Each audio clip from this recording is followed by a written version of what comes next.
গড়বড় চলছে, ইভিএম এর কারচুপি হচ্ছে। তাহলে এখন প্রশ্ন হচ্ছে যে সত্যি কি ইভিএম কে হ্যাক করা যায়, ইভিএম কে ট্যাম্পার করা যায়? এই ইভিএমটা কি, কিভাবে কাজ করে, আর আপনি যে ভোটটা দিয়েছেন সেই ভোটটা কি আদৌ যে পার্টির উদ্দেশ্যে আপনি ভোটটা দিয়েছেন সেটা কি পড়েছে? তো চলুন আজকে এই ভিডিওর মাধ্যমে পুরো সত্যিটাকে বোঝার চেষ্টা করব, আর সত্যি আর গুজবের মধ্যে পার্থক্য কোথায় আছে সেটা এই পুরো ভিডিওটা যদি দেখেন তাহলে আপনার কিন্তু ক্লিয়ার হয়ে যাবে। সো ভিডিওটা ভালো লাগলে মাস্ট লাইক করে দেবেন, চ্যানেলটাতে নতুন হয়ে থাকলে সাবস্ক্রাইব করে নেবেন এবং মাস্ট এই ভিডিওগুলোকে শেয়ার করে দেবেন। চলুন এবার সরাসরি খবরটা দেখা যাক কোথা থেকে এই অভিযোগটা উঠেছে আর ঠিক কি কি বলা হচ্ছে। প্রথম দফার ভোট পর্ব শুরু হতেই বিভিন্ন জায়গাতে ইভিএম খারাপের খবর কিন্তু আসছিল। তারপরে যখন মুখ্য নির্বাচন কমিশনার মনোজ কুমার তিনি যখন তার দপ্তরে পৌঁছায়, তাকে কিন্তু এই বিষয়ে জিজ্ঞেস করা হলে তিনি বলেন যে কিছু কিছু জায়গাতে যান্ত্রিক কিছু ইস্যুর জন্য ইভিএম খারাপের খবর আসছে, সেগুলোকে মুখ্য নির্বাচন কমিশনার তিনি কিন্তু নিজে থেকেই দেখছেন। এরই মধ্যে ইলেকশন কমিশনের তরফ থেকে একটা গাইডলাইন্স রিলিজ করা হয়েছে, যেখানে বলা হয়েছে যে ইভিএম গুলো রয়েছে সেগুলোতে ট্যাম্পারিং কিভাবে ধরা যাবে, অর্থাৎ ইভিএম ট্যাম্পারিং যদি কিছু হয়ে থাকে তাহলে সেগুলো কিভাবে ধরা যাবে তার একটা গাইডলাইন্স প্রোভাইড করা হয়েছে, যে ইভিএম এর উপরে কোনো কালি বা দাগ বা কোনো আঠা জাতীয় কোনো জিনিস যাতে না থাকে। তারপরে পরেই নিউজ দেখতে পাওয়া যাচ্ছিল যে তৃণমূল সুপ্রিমো মমতা ব্যানার্জি তিনি কিন্তু বলছেন যে ইভিএম এ চিপ ঢুকিয়ে কারচুপি করা হচ্ছে, বিজেপি এই কারচুপি করছে। আমরা জানি এর আগে লোকসভা ভোট যখন হয়েছিল তখনও কিন্তু যখন কংগ্রেস সরকার বিজেপির কাছে হেরে গিয়েছিল তখনও কিন্তু এই ইভিএম কারচুপির কথা কিন্তু বলেছিল। ইভিএম কারচুপি বলতে কি বোঝাতে চেয়েছেন আর ইভিএম কারচুপি কিভাবে করা হয়? প্রথমে আসি আপনাদেরকে বোঝাই যে ইভিএম কি জিনিস। ইভিএম হচ্ছে ইলেকট্রনিক ভোটিং মেশিন। এটা এমন একটা ডিভাইস যার মাধ্যমে ভোটাররা যখন ভোট দেয় সেটাকে ডিজিটাল ভাবে কিন্তু স্টোর করে রাখা যায়, অর্থাৎ এইখানে ভোট দিলে সেই ভোটটা কিন্তু স্টোর থাকে। ইভিএম এর মোটামুটি জেনে রাখুন তিনটে পার্ট থাকে। একটা থাকে ব্যালট ইউনিট, যেখানে প্রার্থীদের নাম থাকে আর পাশে কিন্তু প্রতীক দেওয়া থাকে। আরেকটা থাকে কন্ট্রোল ইউনিট, যেটা আপনার যে প্রিজাইডিং অফিসার থাকে সেই প্রিজাইডিং অফিসারের পাশে কিন্তু এই কন্ট্রোল ইউনিট থাকে। আরেকটা থাকে ভিভিপ্যাট, অর্থাৎ আপনি যে ভোট দিয়েছেন সেটা একটা স্লিপে কিন্তু যে পার্টিকে ভোট দিয়েছেন সেই স্লিপটা জেনারেট হয়। এই হলো তিনটে পার্ট। এবার আপনি দেখেন এই ইভিএমটা প্রথম ব্যবহার করা হয় 1982 সালে কিন্তু প্রথম ব্যবহার করা হয়। 1998 সাল থেকে ইলেকশন কমিশন অফ ইন্ডিয়া ধীরে ধীরে ব্যালট পেপারের বদলে কিন্তু ইভিএম ব্যবহার করা শুরু করে। 2003 সালে সব রাজ্য নির্বাচন এবং উপনির্বাচনে ইভিএম কে ব্যবহার করা স্টার্ট হয়ে যায় এবং 2004-এর যে লোকসভা ইলেকশন হয়েছিল তখনই কিন্তু ইভিএম কে প্রথমবার সম্পূর্ণ রূপে কিন্তু ব্যবহার করা স্টার্ট হয়। একটা ইভিএম এর মধ্যে 2000 ভোট সংরক্ষণ করা যায় এবং একটা ইভিএম যে কোনো জায়গাতে বিদ্যুৎ ছাড়াই এটা কাজ করতে পারবে। বুঝতেই পারছেন বিভিন্ন এরিয়াতে এরকম জায়গা রয়েছে এখনো যেখানে বিদ্যুৎ পৌঁছয়নি, তো সেখানে কিন্তু বিদ্যুৎ ছাড়াই ইভিএম কে সুন্দরভাবে ব্যবহার করা যাবে। এছাড়া যদি দেখেন এই ইভিএম এর মধ্যে একটা মাইক্রোচিপ থাকে, যে মাইক্রোচিপটাকে একবার প্রোগ্রাম করা হয়ে গেলে তাকে কিন্তু বারবার পরিবর্তন করা যায় না। অর্থাৎ ভোটের আগে এই চিপটাকে একবার যদি পরিবর্তন করা যাবে, এরপরে যখনই আপনি এই চিপ পরিবর্তন করতে যাবেন ইভিএমটা ডিস্ট্রয় হয়ে যাবে।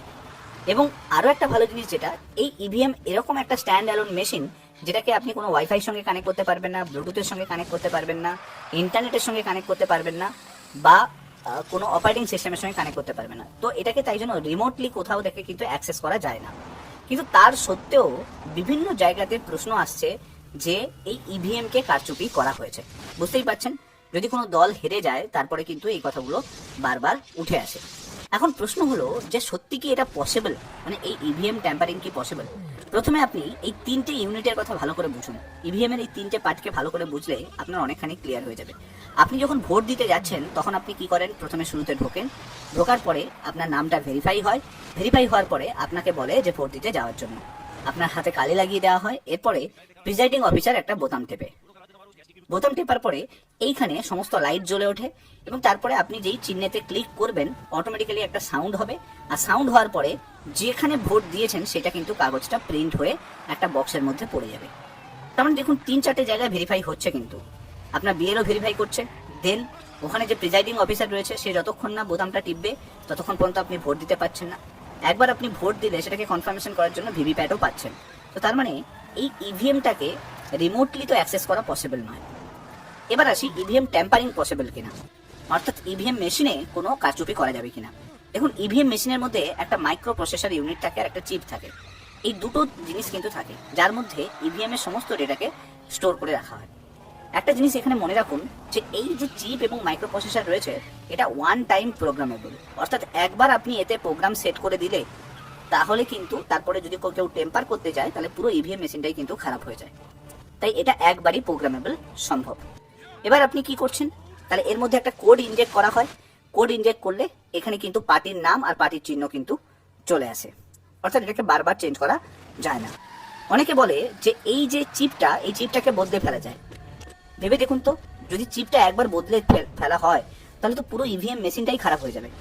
আমি ধরলাম একটা ইভিএম এর যে বক্স আছে সেটাকে টেম্পার করা হলো, এই চিপ যদি ডিস্ট্রয় করতে হয় তাহলে সমস্ত ইভিএম মেশিনকে ডিস্ট্রয় করতে হবে।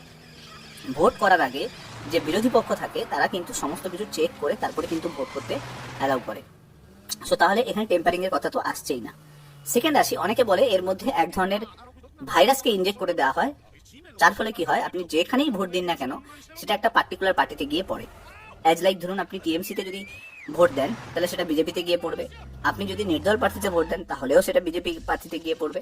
অর্থাৎ এরকম একটা ভাইরাসকে ইনক্লুড করে দেওয়া হয় যাতে যেখানেই ভোট দেন না কেন সেটা টিএমসি বা বিজেপিতে পড়বে। দেখুন এটাও সম্ভব নয়, কারণ এই পুরো যে সিস্টেমটা একটা মাইক্রো প্রসেসরের মধ্যে দিয়ে কন্ট্রোল হয়, সেই মাইক্রো প্রসেসর কোনো ওয়াইফাই বা কোনো ইন্টারনেটের সঙ্গে কানেক্টেড নয়। সো ভাইরাসকে কোনোভাবে ইনজেক্ট করা তো সম্ভব নয়, কারণ ইনজেক্ট করলে আমি বারবার বললাম যে এটার মধ্যে যে চিপটা আছে সেটা প্রোগ্রাম কিন্তু নষ্ট হয়ে যাবে, আর নষ্ট হলে পুরো ইভিএমটাই খারাপ হয়ে যাবে। অনেকে বলে যে এই ইভিএমটাকে সোর্স থেকেই খারাপ করা হয়েছে। দেখুন ইভিএম বানায় দুটো কান্ট্রি, একটা কান্ট্রি হচ্ছে ইউএসএ আর একটা কান্ট্রি হচ্ছে জাপান। এই দুটো কান্ট্রি কিন্তু ইভিএম কে বানায়।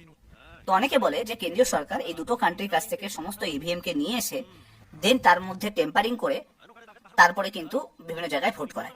দেখুন এটা পসিবল নয়। কেন পসিবল নয় না, একটা ইভিএম মেশিনকে বিভিন্ন স্টেটে কিন্তু নির্বাচনের কাজে ইউজ করা হয়। এরকম নয় যে একবার করার পরে সেটাকে আর অন্য জায়গায় ইউজ করা হয় না, একটা ইভিএম মেশিনকে বিভিন্ন জায়গায় ইউজ করা হয়। তাহলে যদি ওই ইভিএম মেশিনটাকে কোনোভাবে টেম্পারিং করা হয়, মানে কোনোভাবে যদি হ্যাক করা হয় বা কোনো কিছু করা হয়, তাহলে সেই ইভিএম মেশিনটাকে তো আর কোনোদিন কোনো স্টেটে ইউজ করা যাবে না।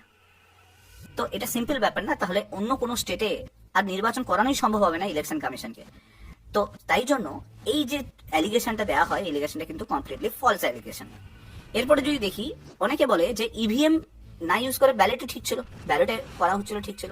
দেখুন ব্যালটের মধ্যে অনেক প্রবলেম আছে, কারণ ব্যালট যখন ভোট দেওয়া হচ্ছে সেখানে কি হচ্ছে না, সেখানে গণনাতে ভুল হওয়ার চান্স থাকতে পারে, অথবা কি প্রচুর কাগজের প্রয়োজন ব্যালট করার জন্য, প্লাস যে কোনো কাগজ যে কোনো সময় কিন্তু ভোটের লুট হতে পারে, লুট করে কেউ নিয়ে যেতে পারে, সেটাকে নষ্ট করে দিতে পারে। প্লাস হচ্ছে ওই ব্যালটের উপরে বিভিন্ন যে প্রিন্টিং করা হবে তার খরচও অনেকটা বেশি হবে।